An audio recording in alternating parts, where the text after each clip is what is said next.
اهلا بيكم في فيديو جديد. بقالنا فتره حلوه ما عملناش فيديو ترشيحات نرشح فيه افلام او مسلسلات او غيره، وهنرجع تاني للفيديوهات الشورتس القصيره اللي بنرشح فيها افلام بعنوان السهره صباحي والكلام ده. هنرجع نعملها تاني قريب، ولكن النهارده فيديو اطول شويه هنتكلم فيه عن مسلسلات قصيره معظمها او كلها تقريبا اقل من 10 حلقات، كلها مسلسلات انتهت بالفعل. مسلسلات مختلفه في موضوعها والحاجات اللي بتتكلم عنها الناس اللي بتحب التغيير والكلام ده. فيلا بينا، انا عبد الله الاعصر، والنهارده هنتكلم عن مسلسلات قصيره حلوه من وجهه نظري تقدر تستمتع بيها، ونقدر نعتبر الفيديو ده الجزء الاول.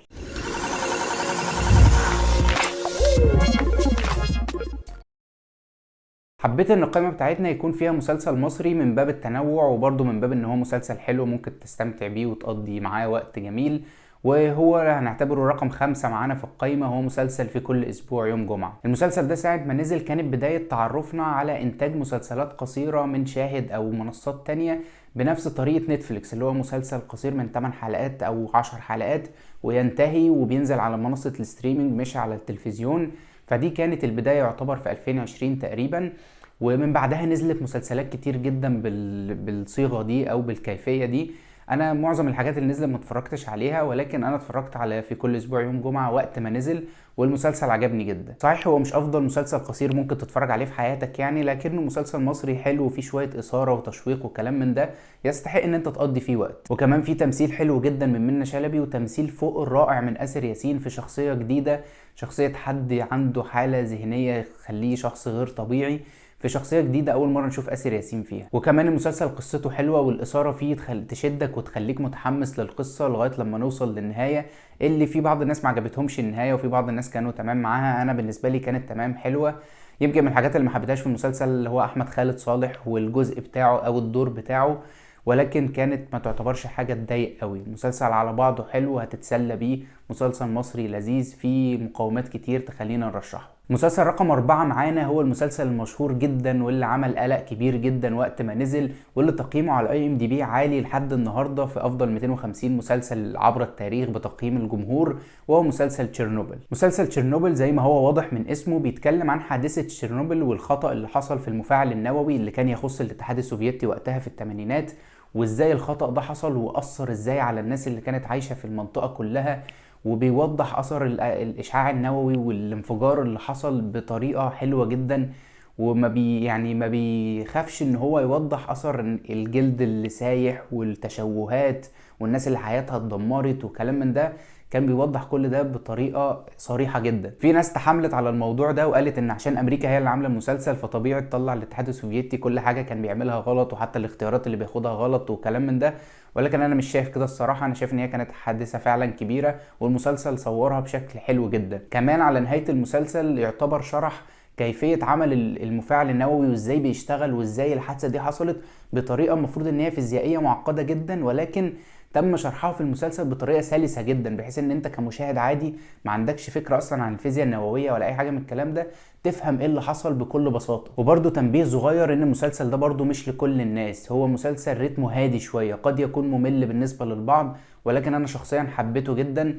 انا بحب الحاجات المبنيه على قصه حقيقيه عموما، والمسلسل ده من المسلسلات الحلوه اللي عملت كده، اللي هو مش لازم يقدم لك مسلسل بشكل وثائقي، لا هو مش وثائقي، هو مسلسل درامي بيقدم لك حاجات حصلت في الحقيقة بطريقة حلوة وممثلين حلوين وقصة تصاعدية لغاية لما نوصل الحلقة الأخيرة اللي كانت ممتازة بالنسبة لي. رقم 3 معانا هو يعتبر بالنسبة لي أفضل مسلسل قصير عملته نتفليكس لحد دلوقتي، وهو مسلسل ذا كوينز جامبت. مسلسل ذا كوينز جامبت بيتكلم عن لاعيبة شطرنج في أمريكا في الستينات ورحلتها من وهي طفلة صغيرة لغاية لما كبرت وبقت شابة، ودخولها للعبة ووصولها للعبقرية وإنها تبقى من أشهر اللاعبين الشطرنج في العالم. طبعا لما احكي لك القصه باختصار باللي انا قلته ده تحس ان الموضوع ممل جدا وطويل قوي، وهتقعد تتفرج على الشطرنج والماتشات الشطرنج والملل والصمت والهدوء دي، يعني دي فكرتك العامه مثلا عن الشطرنج، ولكن الحقيقه الوضع مش كده خالص. المسلسل قدم القصه بشكل درامي حلو وفيه شخصيات حلوه تجذب انتباهك، وفي تصاعد مستمر للاحداث يخليك تهتم باللي بيحصل،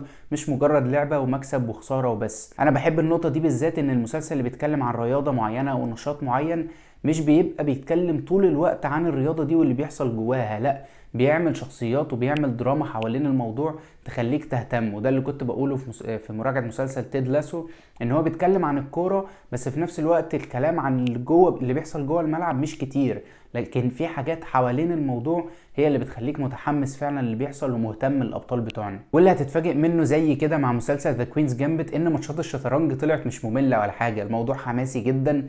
الموضوع رغم ان هي لعبة هادية جدا وفيها صمت كبير، ولكن لو الموضوع مبني كويس انت هتبقى مستمتع وانت بتتفرج جدا.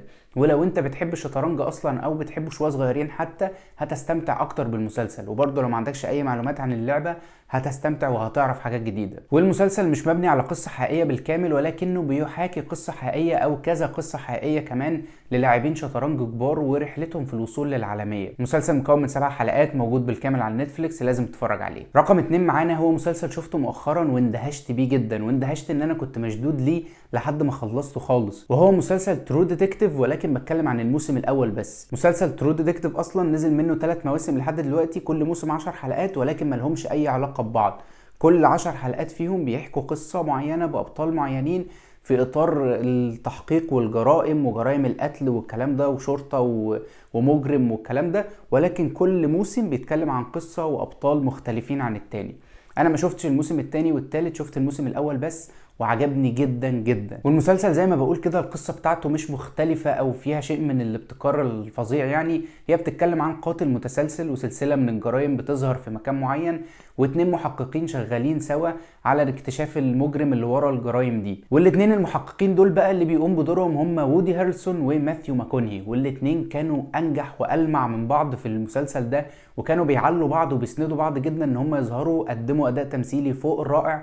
والاتنين استحقوا الترشيح للإيمي عن دورهم في الموسم الأول من ترو ديتكتيف، ولكن للأسف وبرضه مع إني فرحان يعني كان قدامهم براين كرانستون عن دوره في بريكنج باد، وهو اللي خد الإيمي في السنة دي. ولكن الاتنين كانوا جامدين جدا، يعني أنا ما شفتش كل حاجة لماثيو ماكونهي رغم إن أنا بحب تمثيله جدا، بس شفت له مثلا زمان حاجة لايت زي فولز جولد، شفت له دالاس بايرز كلاب اللي خد عنه الأوسكار، شفت ذا جنتلمان، شفت انترستيلر.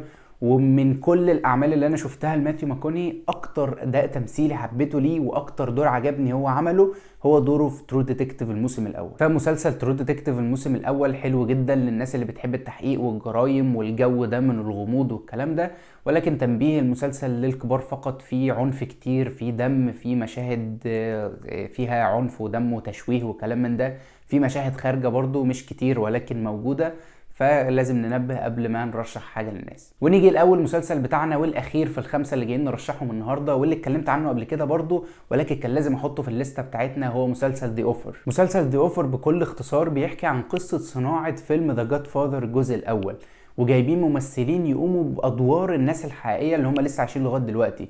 الممثل البطل بتاعنا بيقوم بدور ألبرت رودي اللي هو المنتج بتاع فيلم ذا جاد فاذر، جايبين ممثل يقوم بدور ماريو بوزو المؤلف، المخرج فرانسيس فورد كوبولا، ممثل شاب يقوم بدور الباتشينو وهو صغير، جايبين ممثلين يقوموا بكل الادوار دي عشان يوروك العمليه الانتاجيه لانتاج فيلم ذا جاد فاذر، وقد ايه كان فيها مشاكل وصعوبات وميزانيه صغيره، وكان في مشاكل مع المافيا، وكان فرانك سيناترا في مشاكل معاه وقتها ان هو كاره جدا الروايه وقت ما نزلت وكاره تحويلها الفيلم، لانه مفكر ان هو شبه شخصيه جوني فونتين اللي موجوده في الروايه، ان ماريو بوزو لما كتب الشخصيه دي في الروايه كان يقصد بيها فرانك سيناترا وان هو موالي للمافيا والكلام ده. فكان القصه حواليها مواضيع كتير جدا وصعوبات كتير جدا عشان الفيلم ده يخرج للنور.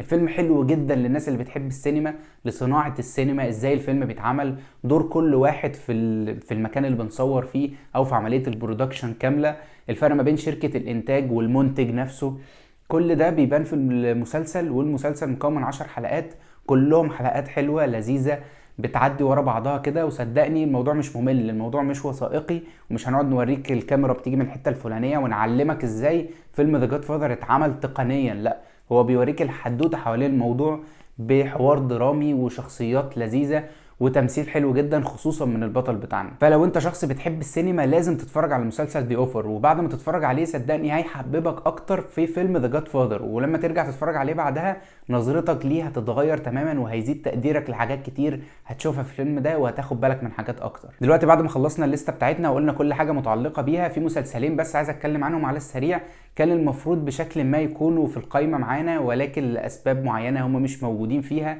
اول مسلسل فيهم هو مسلسل شيرلوك اللي هو من بطولة بنديكت كامبرباتش والممثل مارتن فريمان. المسلسل ما دخلتوش في القايمة رغم ان هو هيعتبر توب، ولو اعتبرته مسلسل قصير هيبقى ممكن نمبر 1 أو 2 عادي في القايمة، ولكن ما دخلش القايمة بتاعتنا لان هو مش نازل بصيغة المسلسل القصير. مسلسل مكون من 4 مواسم، ولكن توتال ال4 مواسم كلهم هم 12 حلقة بس، ومن ساعة ما نزل الموسم الرابع بقاله سنين ما نزلش موسم خامس ولا حاجة، ومش عارفين ممكن يبقى فيه موسم خامس ولا لا، مفيش اخبار اكيدة. فال 12 حلقة بتوع مسلسل شيرلوك لو حابب تعتبره مسلسل قصير فهم ممتعين جدا. كل حلقة فيهم ليها قضية، فيها تحقيق، فيها ذكاء عبقري طبعا من شخصية شيرلوك هولمز المعروفة، ولكن في قصة كبيرة بتربط الحلقات دي كلها ببعض وتعتبر تعمل لك مسلسل قصير مكون من 12 حلقة. فده ترشيح سادس للناس اللي حابة تتفرج على مسلسل حلو وشيق جدا. عندك مسلسل شيرلوك هتتبسط بيه جدا. تاني مسلسل عايز اتكلم عنه هو مسلسل نتفليكس ذا واتشر، والمسلسل ده شفته مؤخرا. المسلسل شيق جدا، شدني جدا، كنت بستنى اشوف الحلقة ورا التانية واحاول وعايز اعرف هنوصل لايه في الاخر والكلام ده، ولكن للاسف ما دخلش الليسته بتاعتنا لانه نهايته ما عجبتنيش خالص. نهايته خالص اللي هو اخر 5 دقايق في الحلقة الاخيرة. فالنهاية دي كانت كده لان المسلسل مبني على قصة حقيقية، وقرر ان هو يلتزم بالقصة الحقيقية دي بحذافيرها، فساب النهاية شبه مفتوحة او شبه مش متأكد ايه اللي حصل بالظبط. النهاية ما عجبتنيش قوي. فلو انت عندك استعداد ان انت تتشد وتتحمس وكده ولكن توصل لنهاية مفتوحة زي ما حصل في الحقيقة، فما فيش مشكلة انت تتفرج على المسلسل ده، هتستمتع بيه كتجربة كلية، ولكن لازم تسامح شوية في النهاية عشان يعدي. فلولا ان النهاية كانت كده كنت دخلته في القائمة بتاعتنا بكل سهولة. في النهاية عايز كنتوا تقولوا لي ايه افضل مسلسلات قصيرة شفتوها في كل الاوقات، عادي مش لازم تكون حاجة حديثة، موجودة في اي حتة، عربي اجنبي اي حاجة، بس ما تنساش اكتب لي ايه افضل مسلسلات قصيرة اتفرجت عليها، الحاجة اللي هتتكرر كتير هتفرج عليها. والفيديو ده هيبقى ليه جزء تاني وتالت لان انا بحب المسلسلات القصيرة ومعتبرها فورمات حلو جدا للاستمتاع بتجربة مش طويلة قوي ومش قصيرة قوي. وفي النهاية لو وصلت لحد هنا احب اشكرك جدا. لو عجبك الفيديو متنساش تعمل لايك، لو تحب تشوفني تاني اعمل سبسكرايب، وتابعني على انستجرام وتيك توك، بننزل هناك فيديوهات قصيرة عن الافلام والمسلسلات، لو مهتم اكيد هتعجبك. ولايك لصفحة الفيسبوك، هسيب لك اللينك في الديسكريبشن. وبس كده، سلام.